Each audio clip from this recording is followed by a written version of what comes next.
Vaya Magnanatiminandasya Gnananjana Shalakaya Chakshurumilitam Mena Tasmai Shri Gurave Namaha. Shri Krishna Chaitanya Prabhu Nityananda Shri Advaita Gadadhara Shivasani Gaura Bhakta Hare Krishna Krishna Krishna Hare Hare Hare Rama Rama Rama Hare Hare. Okay.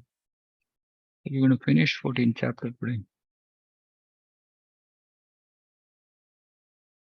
Krishna willing. A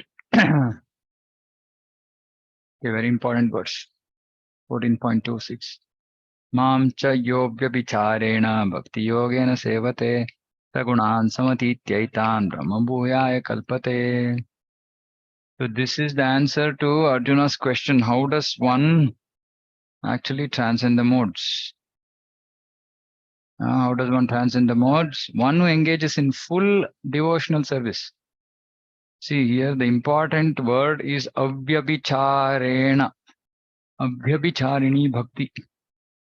Avyabhicharena bhakti yogena. Avyabhicharena means without fail. Prabhupada is translating. So he's saying one who is engages in full devotional service, unfailing in all circumstances. And just now, yesterday, Shraddha had put one lecture saying struggle makes us strong. Please hear that. Okay, and the essence of that is we have to be unfailing in all circumstances, meaning whatever be our situation, mental, physical, financial, social, professional, whatever you want to think about, right? So we have to be unfailing and we have to be in full devotional service. Full devotional service means that everything we do must be for Krishna. So one who engages in this way, wherein everything that he is doing for Krishna, and irrespective of what material situation he is faced with, he just continues. Krishna is saying, at once transcends the modes.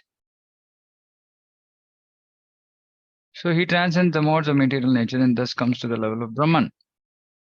Now, at once means that actually it is a very fast process. It doesn't take lifetimes. Of course, it doesn't mean that it happens overnight also. But it is a pretty fast process. So we should understand that this is how we have to engage in, this is how our life has to be. That we are in full devotional service, we are unfailing in all circumstances, and it's not easy. It's absolutely not easy. Because we are very weak.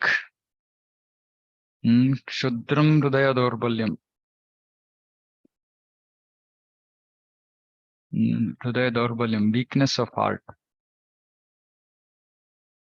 So it's not easy, but we have to continue. We have to go on struggling. Actually, it's a very short class that Maharaj gave, and it's so powerful. I put the essence on the group. It's just like, like the realization, essence of how we should live life. Amazing it is. Please read. One second, my charger.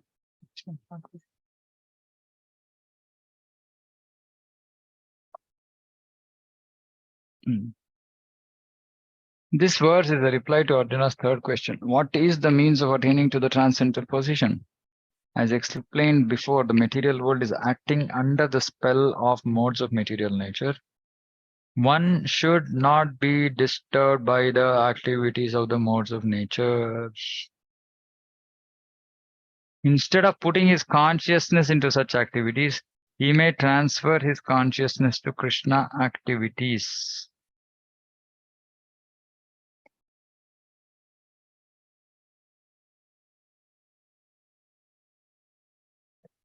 One should not be disturbed by the activities of modes of nature. So whatever modes of nature does, one should not be disturbed.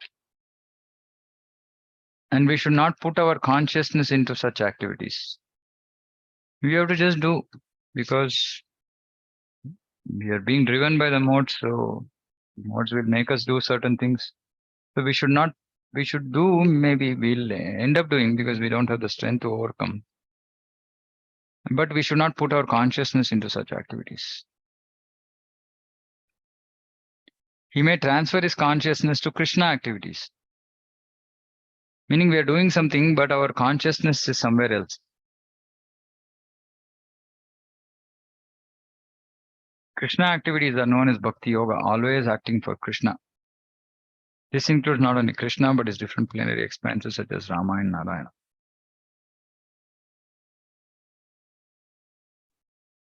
He has innumerable expansions. One who is engaged in the service of any of the forms of Krishna or of his plenary expansions is considered to be transcendently situated.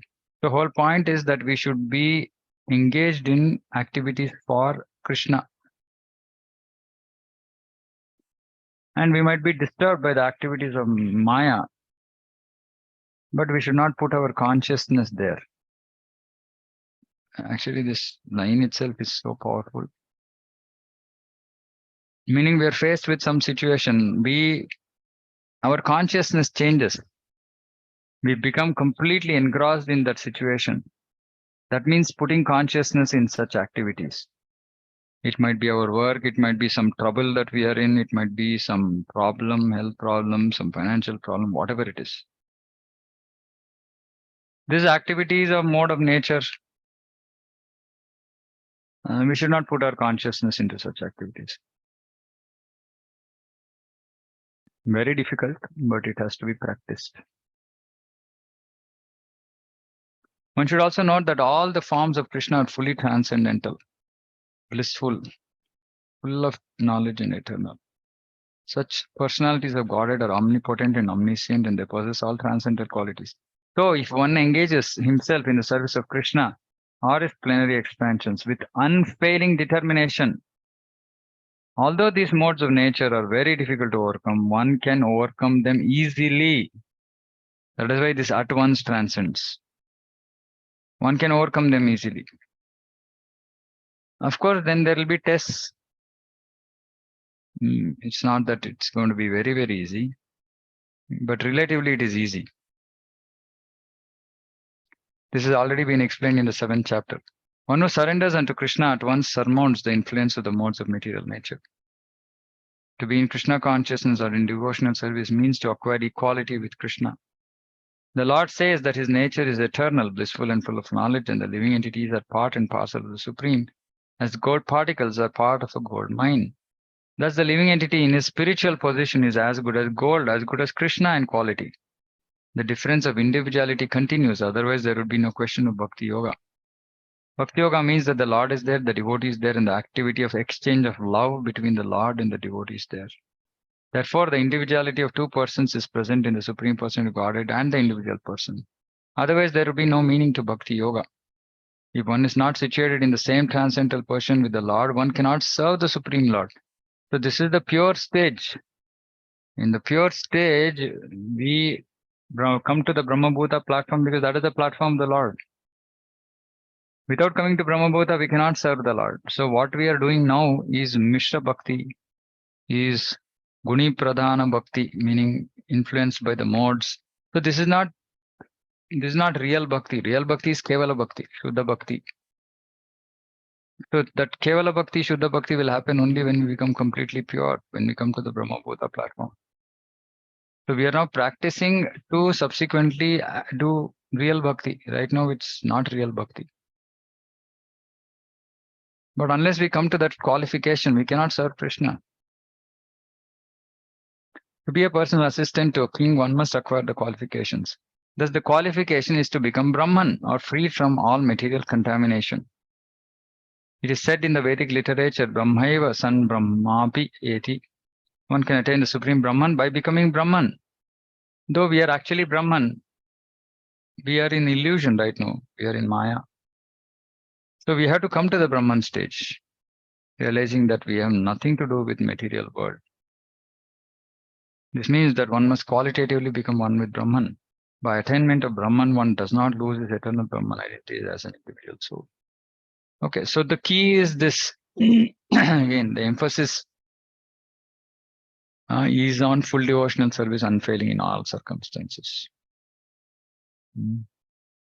So we have to continue this. Mam cha yo vyabhicharena bhakti yogena sevat. Sa gunan samatityetan. Saha gunan samatityetan. He will transcend all these material modes. Brahma bhuyaya kalpate. And comes to the Brahma Bhuta stage. So here again, highlighting, one should not be disturbed with activities or modes of nature. We should not put our consciousness into such activities. We should transfer our consciousness to Krishna. So like this, we have to engage day in, day out for years together. Because otherwise we're not going to achieve Krishna. So this is the happy struggle the devotees have to go through. Happy struggle. That's what Maharaj says. Very difficult, but it is the happy struggle. Why? Because eventually we'll get Krishna. Krishna will take us. When we continue to serve Krishna in spite of all difficulties, Krishna will take us. So please don't forget this. Full devotional service, unfailing in all circumstances. Many times we have give so many reasons why we are not able to do bhakti. All of them seem legitimate from our own perspective. I mean, if we just look at it, analyze, now, this person has this difficulty, that difficulty. But at the end of the day, it's all just a reason. It's simply a reason. We are just giving some excuse. But who will come to the level of Brahman who is unfailing? Whatever it is, oh, I have so much work at home, I have so much work at office, my mind is not okay, my body is not okay, pocket is not okay, whatever it is, we have to engage in full devotional service. So this is the answer to Arjuna's question, how does one transcend the modes? So it is easy because the practice of Krishna consciousness is easy. But if it is difficult for somebody whose mind is not controlled. It is easy for somebody whose mind is controlled. Because he will go on doing his activities irrespective of what his state is.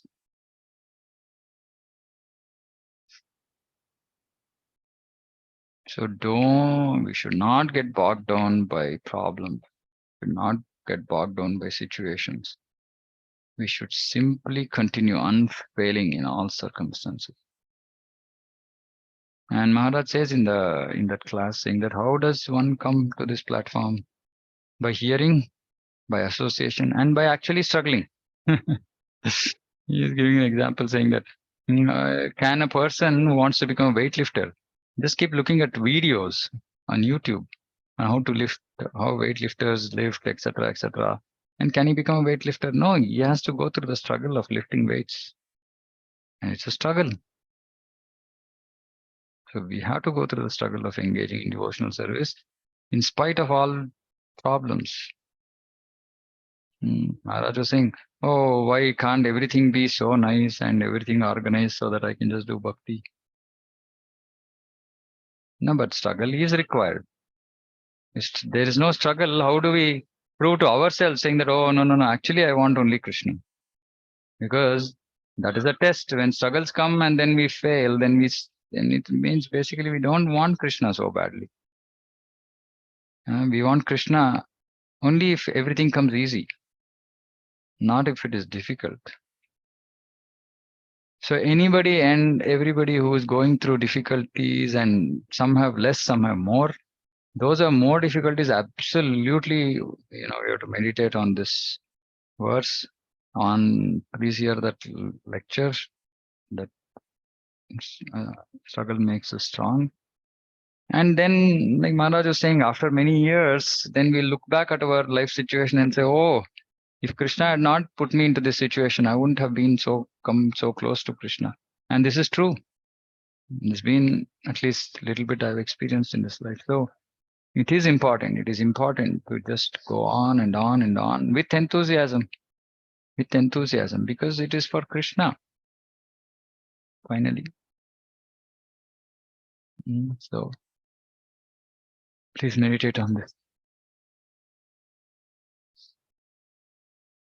27. Brahmano hi pratishtaham amritasya vyayasya cha shashvatasya cha dharmasya sukasya kantikasya cha. And I am the basis of the personal Brahman, impersonal Brahman, which is immortal, imperishable, and eternal, and is constitutional portion of unlimited happiness, ultimate happiness. So from Krishna is saying, Brahmano hi pratishtaham. Still impersonalists don't want to accept Krishna's statement on this. Because they'll say, no, Krishna is just some ordinary person. But Krishna is saying, I'm the basis. Brahma Jyoti rests on me. I'm the resting place. The constitution of Brahman is immortality, imperishability, eternity, and happiness, Satchitananda. Brahman is the beginning of transcendental realization. Paramatma is the middle, second stage, and Supreme Personality of Godhead is the ultimate realization. Therefore, both Paramatma and the impersonal Brahman are within the Supreme Person. It is explained in the 7th chapter that material nature is the manifestation of the inferior energy of the Supreme Lord. The Lord impregnates the inferior material nature with fragments of superior nature, and that is a spiritual touch in the material nature. When a living entity conditioned by the material nature begins the cultivation of spiritual knowledge, he elevates himself from the position of material existence and gradually rises up to the Brahman conception of the Supreme. This attainment of Brahman conception of life is the first stage in self-realization. This is what is Brahmabhuta. At this stage, the Brahman realized person is transcendental to the material position, but is not actually perfect in Brahman realization. Because he just transcended the material modes. He just transcended the material position, but he's not perfect. Because perfection means he has to come to Bhagavan realization. If he wants, he can continue to stay in the Brahman position and then gradually rise up to Paramatma and then to realization of Supreme Personality of Godhead. There are many examples of this in Vedic literature. The 4 Kumaras were situated first in impersonal Brahman conception, but then they gradually rose to the platform of devotion. Even Shukadeva Goswami. One who cannot elevate himself beyond the impersonal conception of Brahman runs the risk of falling down. So Bhagavatam says, it is stated that although a person may rise to the stage of impersonal Brahman without going further, with no information of the Supreme Person, his intelligence is not perfectly clear. Therefore, in spite of being raised to the Brahman platform, there is a chance of falling down if one is not engaged in devotional service. In the Vedic language also it says, Raso Vaisaha Rasam Hi Evayam Labdhvanandi Bhavati. When one understands the person of Godhead, the reservoir of pleasure, Krishna, he actually becomes transcendently blissful. So one becomes transcendently blissful also, but this is a very higher stage of bhakti. The Supreme Lord is full in 6 opulences, and when a devotee approaches him, there's an exchange of these 6 opulences. The servant of the king enjoys on an almost equal level with the king. And so eternal happiness, imperishable happiness, and eternal life accompany devotional service.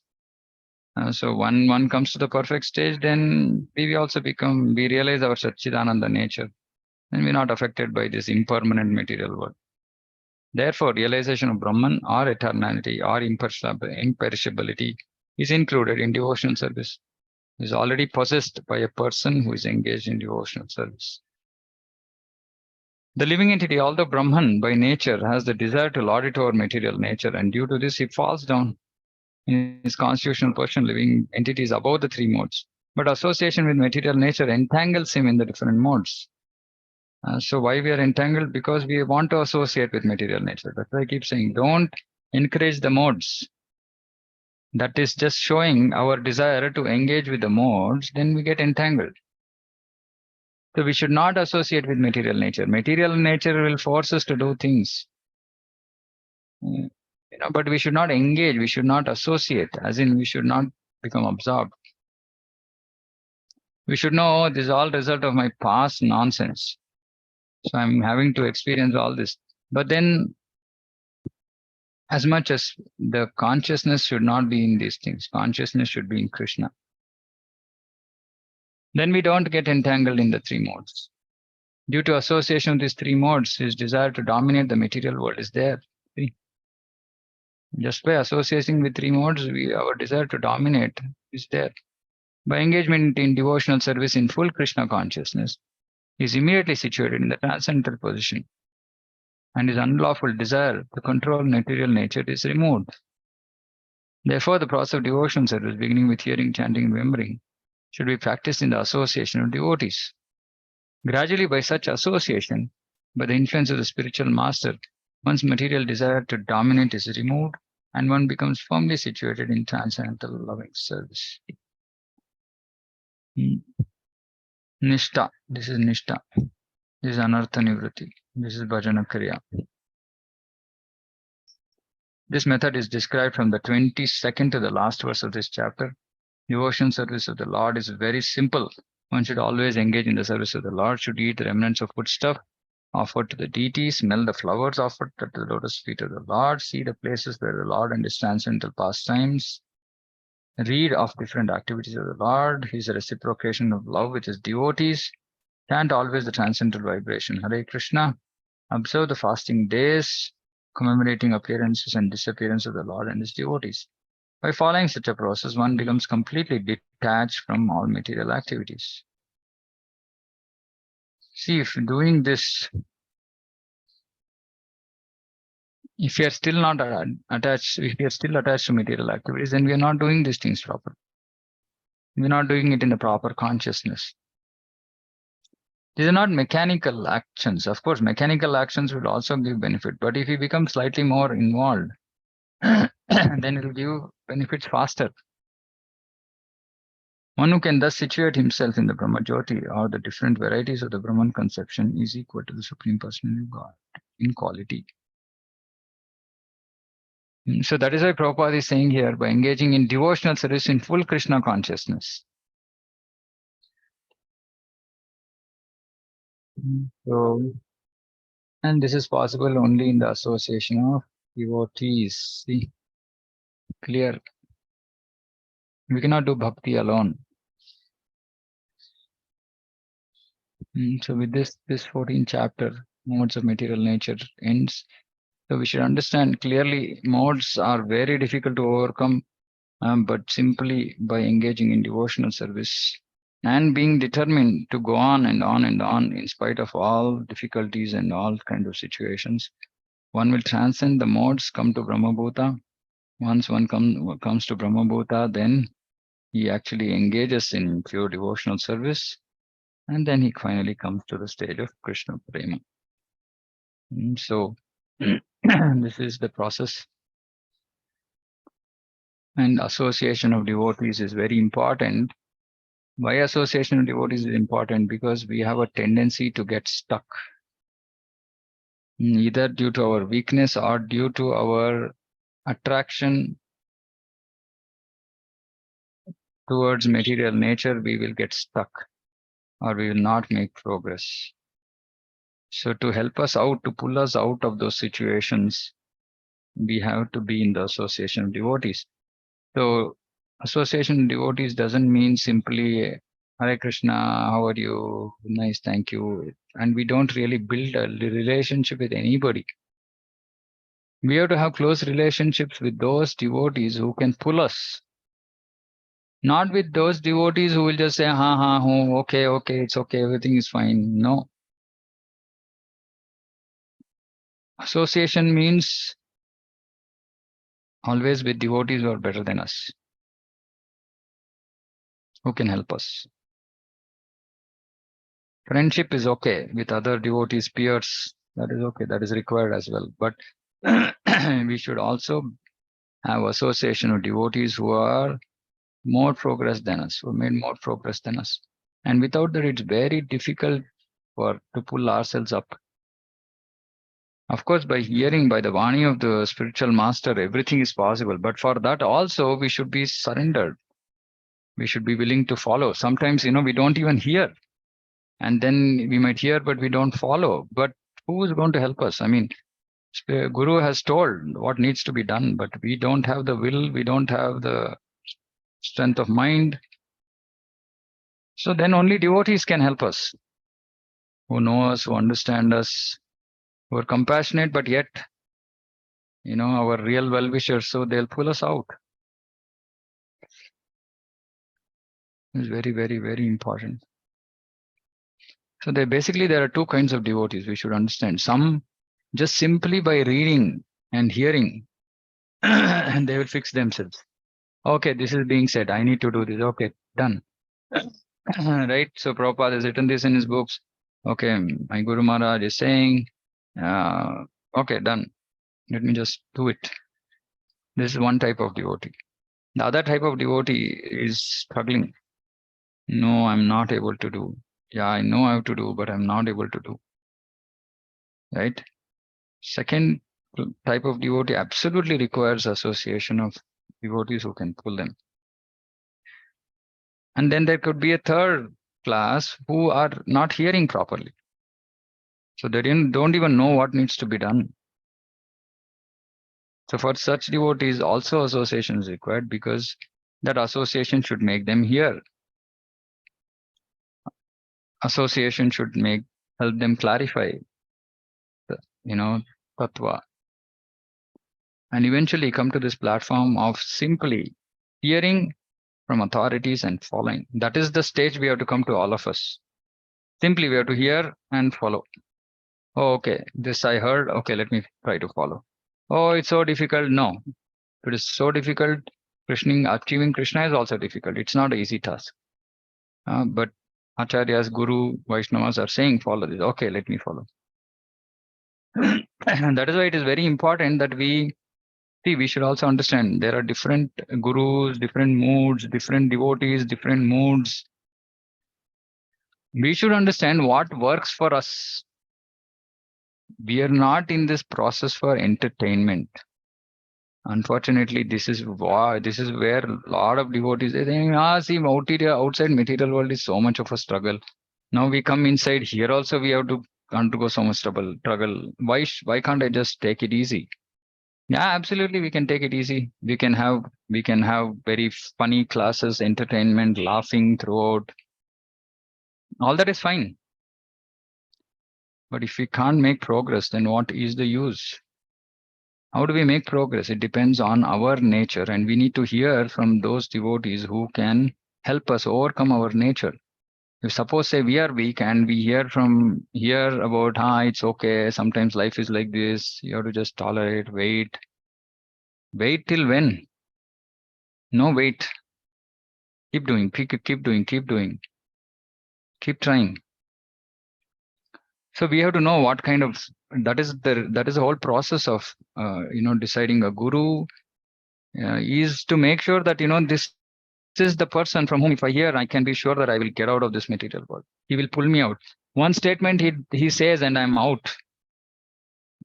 I'm just out. I just stop doing some nonsense that I'm doing. I mean, that is the power of Shravanam. If we have not got that, then we should not take initiation till we find that person. Till we find that person, hearing from whom, we will simply surrender. We say, yes, I'm ready to do it. Yes, this is what is beneficial for me. And if we don't have that, then this unfailing in all circumstances is very, very difficult. Very difficult. So please be serious about devotional service. Don't take it lightly. It's not easy. While it might seem easy, achieving Krishna in one life is not easy. Of course, if we don't have the desire to achieve Krishna in one life, then it's a different thing. Prabhupada said, follow what I'm saying and you will go back to Krishna in one life. Right? But even to follow what Prabhupada is saying is not easy. Simple process, chant 16 rounds, minimum 16 rounds, follow 4 regulatory principles. No, we have to chant the 16 rounds offenselessly. No, that is where the whole problem is. The instruction seems very, very simple. But chanting without offenses requires us to get out of material attachment. Requires us to be strong in our mind. Now, for all this, we need so many other instructions which are required based on how badly or in what way we are stuck. So the idea is full Krishna consciousness, unfailing in all circumstances. That is the answer to all our problems. Any problem we might have, solution is that. Okay, and stop here. With that, we finish this 14th chapter. Anybody has any questions?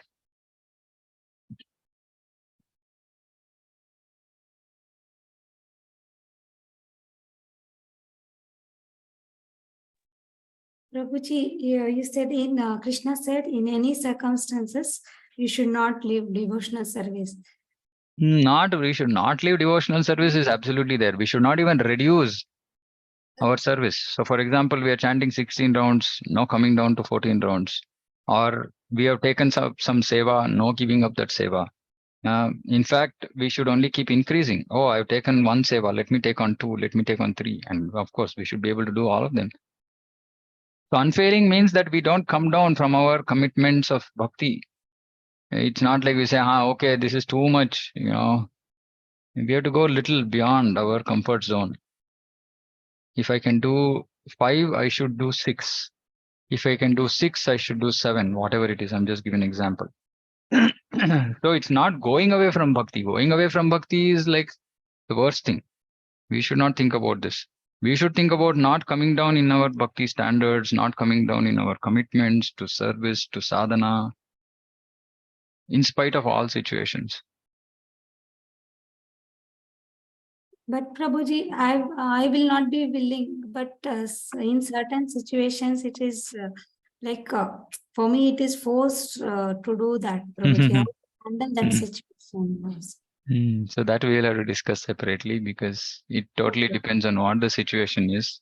Okay, Prabhuji. And depends on who is involved. I can't give a generic answer. And it depends on your nature as well. For example, my nature has been I don't care or who it is or what it is because I want Krishna. But yeah, different people's situations are different. We have to deal with things in such a way that it doesn't become worse. Situation should not become worse. There's one devotee whose parents are not letting him chant at all, and he's chanting after they go to sleep and before they get up. I mean, how difficult can it be? And he was in a comfortable position in Bangalore, then he lost his job, everything went topsy-turvy.